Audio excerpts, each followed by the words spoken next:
Assalamualaikum warahmatullahi wabarakatuh. Perkenalkan, nama saya Iva Fariha, NIM 2404117120014. Video ini dibuat untuk memenuhi tugas aplikasi radiasi yang diampu oleh Bapak Zainal Arifin SSI MSI. Judul jurnal yang saya gunakan dalam tugas ini yaitu Cancer Cell Detection and Imaging MRI Search Bimodal Split Chip Fe3O4AU Nano Composite. Perkembangan agen kontras multifungsi memberikan kontribusi karakter yang signifikan dalam diagnosis kanker, namun masih diperlukan upaya untuk merancang dan meningkatkan biokompatibilitas agen kontras untuk deteksi dini kanker. Berdasarkan jurnal yang diacu, ditunjukkan proses mensintesis nanokomposit bentuk percikan Fe3O4AU untuk aplikasi biomedis multimode. Hasil pengujian mikroskop elektron transmisi atau TEM menunjukkan bahwa struktur Fe3O4AU berada dalam kisaran 130 nanometer dan didistribusikan secara homogen dalam medium berair. Nanokomposit diinkubasi dengan sel MCF7 untuk menyelidiki resonansi magnetik pencitraan atau MRI dan aktivitas hamburan Raman yang ditingkatkan pada permukaan atau SERS. T2 yang sangat baik pada MRI dan sifat SERS yang ditingkatkan diperoleh tanpa adanya sitotoksisitas. Hasil ini menunjukkan bahwa nanokomposit Fe3O4AU berbentuk percikan asintesis yang mungkin merupakan probe ganda MRI SERS yang menjanjikan untuk deteksi tumor. Seperti yang telah banyak diketahui, kanker dapat dikatakan sebagai perkembangan sel abnormal yang tidak terkendali dalam tubuh, juga termasuk salah satu penyakit serius yang mengancam kesehatan, serta telah merenggut banyak nyawa dalam setiap tahunnya. Diagnosis dini dengan pengobatan yang tepat dapat mengatasi penyakit mematikan ini untuk meningkatkan kelangsungan hidup pasien. Saat ini, nanoteknologi menghasilkan beberapa agen kontras multifungsi dalam bentuk nanopartikel untuk pencitraan. Salah satunya adalah resonansi magnetik pencitraan atau MRI. Namun, sintesis kontrol berbasis solusi nanopartikel multimode dengan MRI yang ditingkatkan dan biokompatibilitas adalah tantangan yang ada saat ini. Untuk meningkatkan kepekaan pada diagnosis kanker, maka hamburan Raman permukaan perlu ditingkatkan. Dalam hal ini adalah SERS, yang merupakan salah satu modifikasi terbaik untuk deteksi tumor. Beberapa hal yang dipertimbangkan adalah batas deteksi lebih rendah dari metode fluoresensi, efek autofluoresensi tumor dapat dihindari, dan SERS memiliki selektivitas pelopor Raman, sehingga pengotor dalam sampel kompleks tidak memiliki pengaruh pada saat pengumpulan sinyal. Dengan demikian, teknologi SERS merupakan salah satu metode analitik yang penting dalam identifikasi biomolekuler.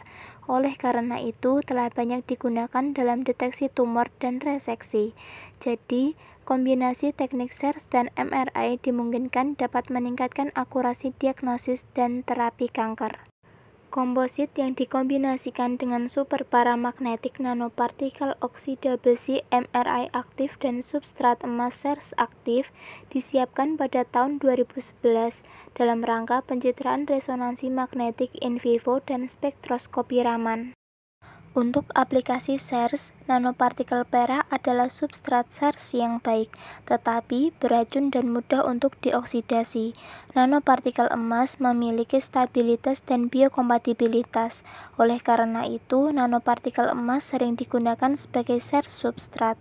Nanopartikel emas memiliki SERS yang sangat baik dalam deteksi properti biologis. Untuk mengatasi masalah tersebut, dalam jurnal yang diacu merancang probe MRI SERS baru yang terdiri dari nanokomposit Fe3O4AU. Pada mikrosfer Fe3O4 dengan ukuran rata-rata 130 nanometer digunakan untuk merancang nanokomposit Fe3O4AU berbentuk percikan untuk aplikasi pencitraan multimode MRI SERS, di mana terdapat beberapa keuntungan dari bahan yang disiapkan, seperti Fe3O4 terdiri dari nanopartikel kecil dengan superparamagnetik alam, dan nanopartikel Au atau emas dapat tumbuh di modifikasi permukaan mikrosfer ini secara seragam.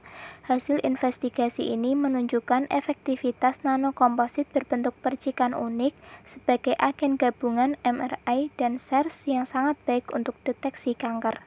Dijelaskan langkah yang digunakan untuk membuat percikan nanokomposit Fe3O4Au yaitu dengan metode hidrotermal sederhana.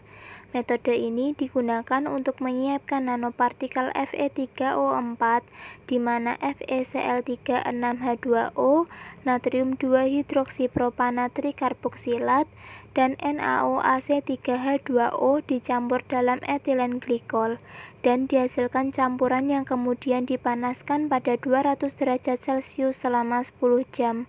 Untuk meningkatkan kelarutan nanopartikel yang disintesis, permukaan mikrosfer Fe3O4 dimodifikasi dengan polyethylamide atau PEI yang mengandung banyak gugus amino. Kemudian ditingkatkan dengan studi potensi zeta Fe3O4 dan mikrosfer Fe3O4 PEI. Prosedur sintesis untuk komposit Fe3O4Au ditunjukkan pada skema 1. Berdasarkan hasil pengujian mikroskop elektron transmisi atau TEM dan karakteristik penyerapan UV vis dari Fe3O4 dari struktur nano Fe3O4Au dihasilkan pada gambar 1A, jelas dari gambar TEM terlihat bahwa file mikrosfer terdiri dari nanopartikel kecil dan rata-rata ukurannya sekitar 130 nanometer.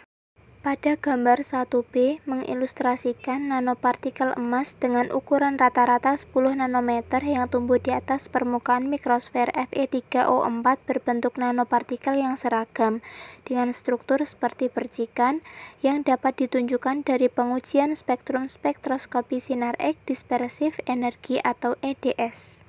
Kemudian, jika dibandingkan dengan spektrum serapan UV vis mikrosfer Fe3O4 pada gambar 1C, puncak absorpsi tambahan diamati pada 532 nanometer untuk nanokomposit Fe3O4Au yang diatribusikan ke osilasi plasmonik emas menunjukkan pembentukan nanopartikel emas. Pada gambar 1D terlihat hasil dari semua puncak difraksi serbuk sinar X atau XRD berdasarkan komposit Fe3O4Au memiliki indeks yang baik untuk struktur nanopartikel emas pun Fe3O4. Untuk menguji kelayakan komposit dalam bioaplikasi, toksisitas nanopartikel dinilai dengan pengujian pada sel kanker payudara manusia atau MCF7 dengan menggunakan metode 3,4,5 dimethiliazol 2,5 dipentil tetrazolium bromide atau MTT. Sampel 2 ml MCF7 yang dimodifikasi DMEM kemudian disemai ke masing-masing pada 6 × 10⁵ sel per sumur dan dibiarkan menempel pada suhu 37 derajat Celcius. Setelah 24 jam, media DMEM diubah menjadi fresh medium yang mengandung jumlah nanopartikel yang berbeda, di antaranya 0,115, 0,229, dan 0,343 mol Fe dalam 2 ml media DMEM dan sel diinkubasi selama 24 jam. Seperti yang ditunjukkan pada gambar 2, tidak ada kematian sel yang signifikan atau cacat. Hasil ini menunjukkan bahwa nanokomposit Fe3O4Au tidak menimbulkan masalah toksisitas yang cukup besar pada sel. Pada percobaan SARS in vitro, 0,229 mol sesuai dengan konsentrasi Fe dari nanokomposit Fe3O4Au didispersi dalam 2 ml DMEM dan diinkubasi dengan sel selama 4 jam pada suhu 37 derajat Celcius. Dua puncak diamati pada gambar 3A di 1078 cm /-1 dan 1583 cm /-1 yang dikaitkan dengan pergeseran pita masing-masing pada CC dan CS dari 4 ATP. Untuk mendeteksi MRI, gel agarosa 1% disiapkan untuk mensimulasikan jaringan pada tubuh manusia. Sel-sel yang dikeluarkan dari sumur dicuci dengan fosfat buversalin atau PBS sebanyak 2 kali dan dipisahkan dengan tripsin EDTA. Sel-sel yang disentrifugasi sebanyak 2 kali dan didispersi dalam 1% gel agarosa dengan kepadatan 5×10⁻⁶ sel per mililiter. Diperoleh sebuah kontras gelap yang signifikan dengan konsentrasi Fe seperti ditunjukkan pada gambar 3b. Hasil ini mengungkapkan bahwa nanokomposit Fe3O4AU dapat digunakan sebagai deteksi kanker MRI berbobot SARS dan T2. Dapat disimpulkan bahwa struktur nano Fe3O4AU berbentuk percikan yang unik saat disintesis dengan menggunakan mekanisme pertumbuhan benih partikel sekunder AU ke partikel primer Fe3O4. Data MRI dan SARS efektif berbobot T2 diperoleh setelah diinkubasi selama 4 jam dengan sel kanker MCF7 tanpa toksisitas apapun. Hasil ini jelas menunjukkan bahwa Fe3O4AU seperti percikan yang disintesis nanokomposit adalah agen multifungsi MRI SARS yang menjanjikan untuk deteksi tumor.